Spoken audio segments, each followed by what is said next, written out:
Hi students, welcome to my YouTube channel. First of all, Happy New Year all of you. हम आज पढ़ेंगे matter in our surrounding के next portion के बारे में। First है हमारे पास ड्राई आइस, सूखा बर्फ। CO2 को हम क्या बोलते हैं? कार्बन डाइऑक्साइड को ड्राई आइस बोलते हैं या फिर सूखा बर्फ बोलते हैं। इसको सूखा बर्फ क्यों बोलते हैं? क्योंकि ये मेल्ट नहीं होता किसमें, लिक्विड में। जब हम इसको हीट करते हैं ये डायरेक्ट चेंज हो जाता है गैस में। ठीक है, उसके बाद हम डिस्कस करेंगे 3 स्टेट्स ऑफ मैटर के बारे में, इंटर कन्वर्जन के बारे में, जैसे कि लिक्विड सॉलिड में कैसे चेंज होता है, सॉलिड गैस में कैसे चेंज होता है, गैस लिक्विड में कैसे चेंज होता है और लिक्विड गैस में कैसे चेंज होता है। ठीक है, फर्स्ट हम बात करते हैं लिक्विड जब सॉलिड में चेंज होगा तो हम उसको क्या बोलते हैं? सॉलिडिफिकेशन। ठीक है, और जब सॉलिड किस में कन्वर्ट होगा? लिक्विड में, उसको हम बोलेंगे फ्यूजन। उसके बाद क्या होता है? लिक्विड किस में कन्वर्ट होगा? गैस में, उसको हम बोलेंगे वेपोराइजेशन। और जो गैस है वो कन्वर्ट होगा लिक्विड में, कंडेंसेशन। जब हम पानी गर्म करते हैं उसके ऊपर हम ढक्कन रख देते हैं तो उसके ऊपर छोटे छोटे जो हैं वाटर के मॉलिक्यूल्स दिखाई होते हैं, इसका मतलब क्या हो गया? पानी कंडेंस हो गया है। उसके बाद है हमारे पास सॉलिड को किस में कन्वर्ट करना है? गैस में। जैसे कि हमारे पास कैम्फर होता है, कपूर होता है, उसको हम बोलते हैं सब्लिमेशन। और जब हम गैस को किस में कन्वर्ट करते हैं? सॉलिड में, उसको हम बोलते हैं डिपोजिशन। ठीक है, उसके बाद हम पढ़ते हैं फर्स्ट इवोपोरेशन के बारे में। जब लिक्विड किस में चेंज हो जाता है?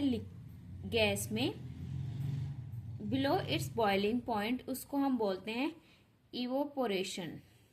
जैसे कि मान लो हम कपड़े धो के क्या सुखाते हैं तो उसमें जब सनलाइट पड़ती है कपड़े के ऊपर तो वो हीट हो जाता है और इवोपोरेशन के रूप में ऊपर की तरफ उड़ जाता है। उसके बाद हमारा जो कपड़ा है वो सूख जाता है।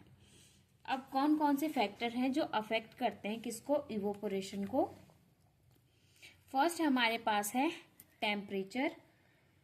मोर टेम्परेचर कॉज मोर इवोपोरेशन। जितना ज्यादा टेम्परेचर होगा उतना ज्यादा हमारा क्या होगा? इवोपोरेशन होगा। ठीक है, सेकेंड हमारे पास फैक्टर है विंड, मतलब हवा।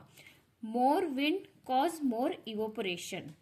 मतलब कि जैसे कभी कभी बरसातों में बारिश होती है तो हमारे कपड़े सूखते नहीं है, तो हमारी मम्मा क्या करती है कि घर में ही कपड़ों को फैला के पंखा चला देती है, तो उससे क्या होते हैं? कपड़े जो है सूख जाते हैं और इवोपोरेट होके ऊपर की तरफ उड़ जाते हैं जो उसके वाटर मॉलिक्यूल्स होते हैं। थर्ड हमारे पास है surface area. More surface area cause more evaporation. जितना ज्यादा हमारे पास क्या होगा? सरफेस एरिया होगा उतने ज्यादा इवोपोरेशन होगा। जैसे कि मान लो कि हम कपड़े को रस्सी पे बिल्कुल खोलकर फैला रहे हैं तो वो जल्दी से सूख जाएगा। मतलब कि हम क्या इंक्रीज कर रहे हैं? सरफेस एरिया को इंक्रीज कर रहे हैं, जिससे कि क्या हो रहा है? इवोपोरेशन ज्यादा हो रहा है। फोर्थ फैक्टर है हमारे पास ह्यूमिडिटी। जितनी ज्यादा ह्यूमिडिटी होगी उतना ही कम इवोपोरेशन होगा। जैसे कि जब बारिश में क्या होता है?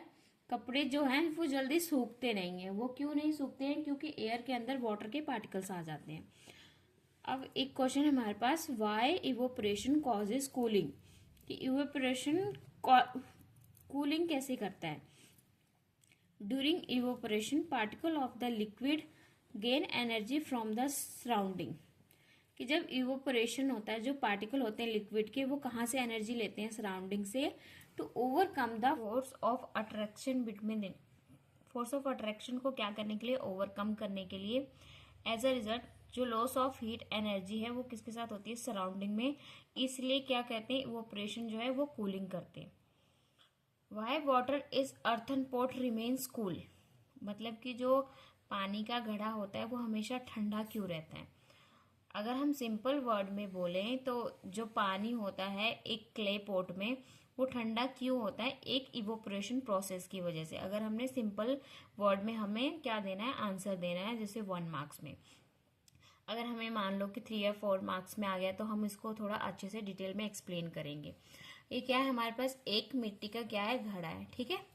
इसमें क्या है, छोटे छोटे पोर्स बने हुए हैं सरफेस पे। वाटर्स क्या होता है, इसमें इवोपरेट होता रहता है जल्दी जल्दी, किसके थ्रू, इन पोर्स के थ्रू। इस इवोपरेशन प्रोसेस के बाद जो हीट होता है वाटर का पॉट में, वो क्या है, लॉस्ट होती रहती है। ये क्या है, टेम्परेचर को कम कर देती है, वाटर के टेम्परेचर को, इसलिए पानी क्या रहता है, ठंडा रहता है। Thank you.